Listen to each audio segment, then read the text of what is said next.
BNP সরকার তেল গ্যাসের জ্বালানির এই অংশ নিজস্ব বলয়ের ভিতর থেকে নিয়ন্ত্রণ করে, মালিকানা নিয়ন্ত্রণ করে বাংলাদেশকে আর একটা জ্বালানি ঝুঁকিতে ফেলছে। জ্বালানি সংকট যেটা চলছে, এটা গত 3 দশক ধরে যারা বাংলাদেশ রাষ্ট্র পরিচালনা করেছেন তাদের কালেকটিভ ফেলিয়ার এখানে আছে।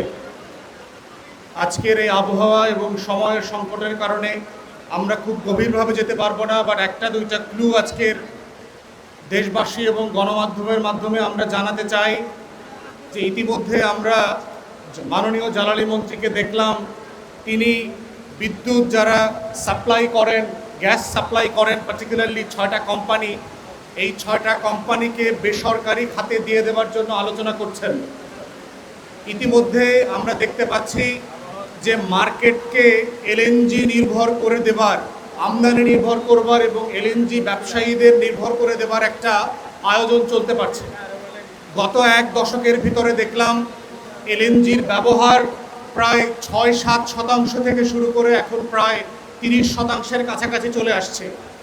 এবং দেখেন, যেই গ্যাসে একসময় আমরা স্বয়ংসম্পূর্ণ ছিলাম, আপনাদের প্রয়োজনে আমাদের নিজস্ব বাপেক্সকে দিয়ে আমাদের গ্যাস উত্তোলন করবার চেষ্টা, আয়োজন পুরোপুরি শূন্যের কাঠামোতে নিয়ে আসছে। আমাদের বঙ্গোপসাগরে যে 46টা ব্লক আছে, প্রায় 1 দশকের উপরে হয়ে গেছে, প্রায় 12 বছর, এখন পর্যন্ত সেখান থেকে গ্যাস উত্তোলন করা শুরু করে নাই। চাইনিজ স্যাটেলাইটের মাধ্যমে আমরা ইতিমধ্যে দেখেছি যে আমাদের গ্যাস ব্লকের 2 পাশ থেকে ভারত এবং বার্মা পাইপ সেট করে গ্যাস পুল করে নিয়ে যাচ্ছে আমাদের মাটির গ্যাস, আমাদের পানির নিচের গ্যাস।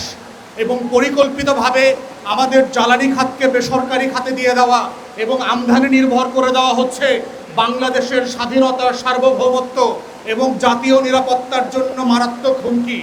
এবং আজকেই মাত্র গতকালকে দেখলাম মাননীয় প্রধানমন্ত্রী বলছেন বার্মা থেকে ওরা এলএনজি আমদানি করবার চিন্তা করছেন। এটা কি আপনারা বুঝে শুনে এই কথাগুলো বলছেন?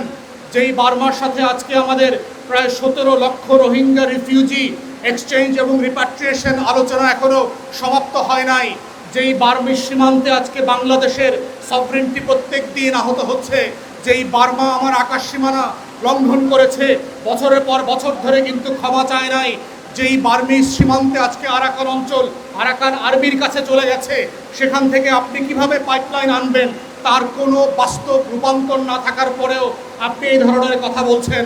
তাই আমরা দেখতে পাচ্ছি কুইক রেন্টালে বিদ্যুতে যেভাবে আওয়ামী লীগ পুরো বিদ্যুৎ খাতকে দখল করবার চেষ্টা করেছে এবং গত বছরগুলোতে সভরেন ক্লজ দিয়ে, স্বাধীন বাংলাদেশের রাষ্ট্রীয় আয়োজন দিয়ে এটার নিরাপত্তা ঝুঁকিতে ফেলে দিয়েছে, একইভাবে দেখতে পাচ্ছি বিএনপি সরকার তেল গ্যাসের জ্বালানির এই অংশ নিজস্ব বলয়ের ভিতর থেকে নিয়ন্ত্রণ করে, মালিকানা নিয়ন্ত্রণ করে বাংলাদেশকে আর একটা জ্বালানি ঝুঁকিতে ফেলছে।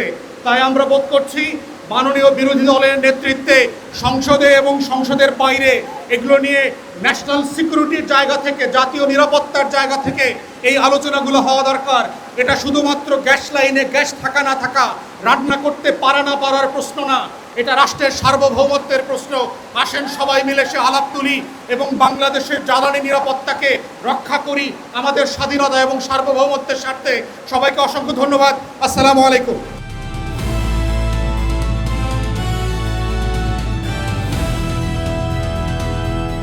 দিনাজপুর টিভি, মানুষের জীবনের কথা বলে।